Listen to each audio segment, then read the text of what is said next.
Hey everybody, I'm going to give it just a minute for some folks to jump into this Instagram live video. This is the first one I'm going to do in a series of videos where I'm going to be talking about my new book, Fiercely Cherished Beings. So my new book, this is it. I love its cover. I think it is just a beautiful cover. The designer did a really great job and kind of captured the essence of being fiercely cherished. And so I wanted to kind of kick off these sessions, which I'm hoping to do every day for the next month, by giving a little bit of backstory. So my backstory is that a little over a year ago, I didn't realize it at the time, but now I do. I was in extreme burnout. I'd been through a lot in my life. I'd experienced just a lot of challenges and difficulties. I was a vice president in a business, running multiple operations functions. I had talent management, IT, legal, project coordination, customer service, order management. I was managing a lot of things. I have 3 small children. I went through the pandemic like everyone else. Our company went through a ransomware event. Just been through a lot and experienced a lot of challenges. And as I was in the midst of this burnout, I realized that there was a missing piece to myself. And that was really understanding my being, or who I am. When I say who I am, I mean who I am separate from all of the labels that we wear. We tend to give ourselves labels like, I'm a mom, I'm a leader, I'm a lawyer, I'm, an artist. We give ourselves these labels and we become what we do rather than who we really are. And so what happens is when we become what we do rather than who we are, we lose that connection to our being. We lose that connection to who we are within, who we are inside of ourselves. And so I went on this journey to try to discover that and to learn how to love myself. And so the original title that I gave this book was how to learn to love yourself. And over the course of a year, the title changed to Fiercely Cherished Beings, because I realized that it was more than just loving. It was starting with understanding who we are, who our beings are inside, and who we are without the labels, without all the things that we do. And then it was more than just the catchword or the hype that surrounds self-love. It's about what we actively do to cherish ourselves, what we actively do to take care of this being, this inner essence that is who we are. And so over the course of a year, I did a lot of work. And as I was doing this work, I was receiving these messages around how to do this, around how to really fiercely cherish myself, my being. And as I received those messages, I was thinking that when I was done, I would be better. I would know how everything would be sunshine and roses, everything would be great, and we'd be ready to rock and roll. Well, what happened last week when the book launched on that Monday is I realized I wasn't done. And I was supposed to go live on Monday. My whole body was sick. I had a terrible cold. And I couldn't go live, or I didn't believe I could go live that way. And I had this kind of crisis of conscience of, what is this book? Like, who am I to have written and published this book on something I'm still doing? And so I decided that I would spend the next month as part of my book launch, rereading, re-listening to, I've recorded my book for Audible, and that'll be out this week, the book. And as I do that, sharing my insights as I'm reworking through these same processes. And so to be real honest, this isn't quick. At least it wasn't for me. And I am still learning, and I'm still trying to figure it out. And I'm still trying to figure out how to connect with myself and to love all the parts of myself and to fiercely cherish myself. So what I want to do over the next few weeks is to do a series of these Instagram lives and talk about what we've and talk about what insights I'm taking away as I'm re-listening to and reconnecting with the messages that I wrote in this book. So to kind of start, as I listened to the introduction and the first few chapters, one of the things that really stuck out to me that was so beautiful, and so I want to encourage those of you that are choosing to follow along and do this process to do this as well, is that as I was listening back to the petals, so if you've read my book, I talk about how I received insight that the best thing that I could do is to, oh, hey, Dana, hey, Angel. The best thing I could do is to take to go inward, to try to find who I was and discover who I was, and that would happen over a period of days. And so in the book, I talk about how I received these petals, or these short statements that represent different parts of myself. And I ended up receiving these 12 petals, or these 12 statements of who I am. And when I listened back to the 12 statements now, the feeling of calm confidence that came over me, hearing those and feeling those resonate within me and within my being. And so I want to encourage you, as you're going through this process, once you get, or even as you get the different petals of who you are, of your inner being, of your inner essence, to record yourself saying them. Because there's something really powerful about hearing your own voice describing yourself in that way and describing your inner essence. So that was one thing that really stuck out to me in the beginning, in the beginning of the book. And I think it's important just to highlight that, I didn't know what I was doing or what I was embarking on when I started on this journey. I just knew something had to be different. I had to find a different way to relate to myself and take care of myself. And I knew that I needed to start on this path.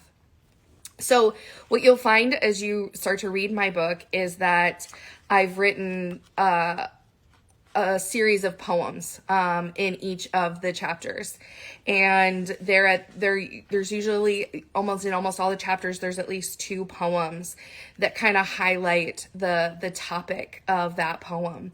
And I start out, the first chapter is around our unique being, and it's about finding that person inside, or that being inside.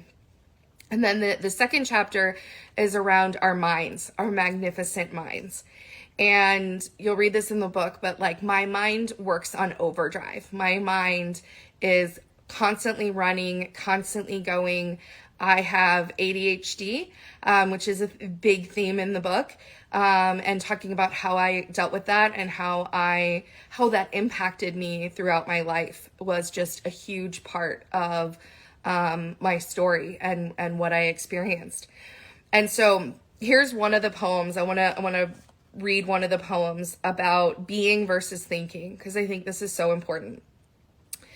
To be or to think, are they different or the same?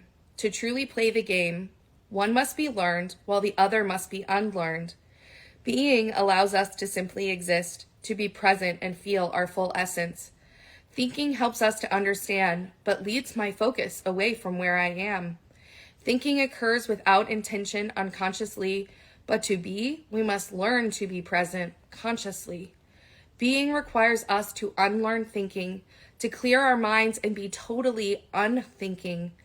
They are surely different. Each serves a purpose, one of thoughts and one quiet beneath the surface. And so I hope you like that poem. I think what is so impactful to me is how different it is, or how important it is to separate our being from our thinking, to separate what it feels like to be in a state of constant thoughts flooding us, the limiting beliefs, the fears, the things that we tell ourselves, the things that get in the way, it clouds out our ability to just be. And our whole culture, everything we do in life is around what we do. It's around what we have to accomplish, the chores, the dishes, the laundry, the even watching television is doing something. We get uncomfortable with just being present. And so one of the things that's so important, I think, and one of the things I've discovered is that part of this growth comes from appreciating our mind. Our mind is amazing. Our minds do amazing things. But not necessarily listening to all those thoughts, not necessarily believing all the things that our minds like to tell us about ourselves, because our minds can tell us the most damaging and hurtful things that are completely untrue. And we don't have to believe the thoughts that occur in our head. We don't have to become the thoughts that are in our head. But often we allow that to happen. Often we allow the thoughts to transform our lives, that what we do and what we think becomes who we are, rather than separating and realizing that who we are is who we are when we're just being, when we're just present. And I know that that can sound kind of, I don't know whether hokey is the right word or esoteric, but it is something that when we are so busy doing, and I certainly was, I went to law school, graduated from law school, went into the corporate world, and I ran my life like a marathon. There was always something to fill the time. I couldn't even be alone. I'm an extreme extrovert, so I hated anytime I was alone with my thoughts. I hated being alone with my thoughts, and so I would fill the space always with things. And what that does is it disconnects us from our being. It disconnects us from who we are. And we start to become the labels and the things that we think in our minds. And for me, those labels were all tied up with my ADHD and being, disabled, or now I like to call it differently abled. Because I was not disabled. I was not broken. I was just different. I just thought and operated differently. But as a child, I didn't know that. I didn't know what was happening. And so I took in that, that way of being, that way of thinking, that way of existing, and it became me. I became the person who made mistakes. I became the person who was impulsive. I became the person who could never get things done. I became that person rather than acknowledging the being inside that was so much more than just those thoughts, than just that different ability, than just that kind of surface level element. So I think that's one of the key insights for these, first few chapters, is starting to know that there's a difference between our thinking and our being, and that we have to get into that inner root, that inner source of who we are inside. And the first step to doing that is just acknowledging that there is an inner being inside and asking ourselves, who is that? Who is that person? If I get rid of all the things I've done and all the labels I've worn, who is that person that is deep inside and so important, and the person that I want to ultimately take care of and fiercely cherish? So I'm going to keep these videos relatively short each day, just kind of touching in on different topics or insights that I get as I am listening to and rereading my own book.